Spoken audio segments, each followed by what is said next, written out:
بسم اللہ الرحمن الرحیم، السلام علیکم، میں ہوں حمزہ اشرف اور میں ہوں صفیہ خان۔ شامل کرتے ہیں ہیڈ لائنز۔ سپریم کورٹ کو ہلکا نہ لیں، chief justice Pakistan justice Gulzar Ahmed کا ڈپٹی اٹارنی جنرل سے مکالمہ۔ وزارت فائنانس کے ملازمین کے الاؤنس کیس کی سماعت مقدمے کی تیاری کے لیے التوا مانگنے پر ڈپٹی اٹارنی جنرل کی سرزنش، کہا عدالت التوا دینے کے لیے نہیں بیٹھی۔ ڈپٹی اٹارنی جنرل صاحب، آپ نے ہم ججز پر ظلم کیا، ججز کیس کی فائل پڑھ کر آتے ہیں، آپ لا آفیسر کیسے بنے؟ کیا آپ کو نوکری پر رکھا جا سکتا ہے؟ فائنانس، اکنامک اور ریونیو ڈویژن میں کیا فرق ہے؟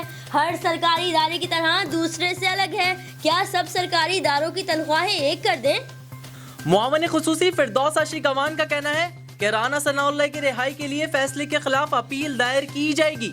کہا جسمانی ریمانڈ اس کا لیا جاتا ہے جس سے کوئی ریکوری کرنی ہو، تصدیق کے لیے سیمپل چند گرام کا ہی بھیجا جاتا ہے۔ 2020 کرپٹ عناصر کے لیے مشکل اور عوام کے لیے خوشحالی کا سال ہوگا۔ وزیر اعظم عمران خان کا پنڈ دادن خان میں تقریب سے خطاب، کہا کرپٹ لوگ شور مچائیں گے، انہیں ڈر ہے کہ اگر حکومت کامیاب ہو گئی تو وہ سب جیلوں میں جائیں گے۔ حکومت کا ایک سال بہت مشکل سے گزرا، اللہ نے بہت کرم کیا۔ وفاقی وزیر شیخ رشید نے کہا کہ آصف علی زرداری کراچی میں بیٹھ کر بلاول کے خلاف شواہد مٹانے کی کوشش کر رہے ہیں۔ بلاول گھیرے میں ہیں اور وہ بھی مریم نواز اور حمزہ کی طرح منی لانڈرنگ کے معاملات پر گرفت میں آئیں گے۔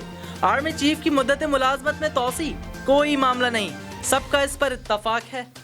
حکومت نے بے نظیر انکم سپورٹ پروگرام میں گڑبڑ گھوٹالا پکڑ لیا۔ 1000 روپے مہینہ فنڈ لینے والوں میں سرکاری ملازمین بھی شامل۔ ایسے لوگ بھی فنڈ لیتے تھے جن کے پاس اپنی گاڑی تھی، ہوائی جہاز میں غیر ملکی دورے کرتے تھے۔ وزیر اعظم عمران خان کی معاون خصوصی ثانیہ نشتر نے کہا ہے کہ مستحق افراد کا حق کھانے والے 8,20,000 سے زائد افراد کو بے نظیر انکم سپورٹ پروگرام سے نکال دیا گیا ہے۔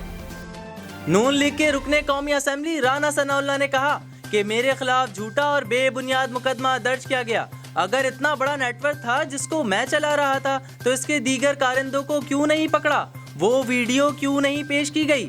میرے ساتھ تفتیشی افسر کی ویڈیو کیوں نہیں پیش کی گئی؟ اپنے لیڈر نواز شریف کے ساتھ کھڑا ہوں۔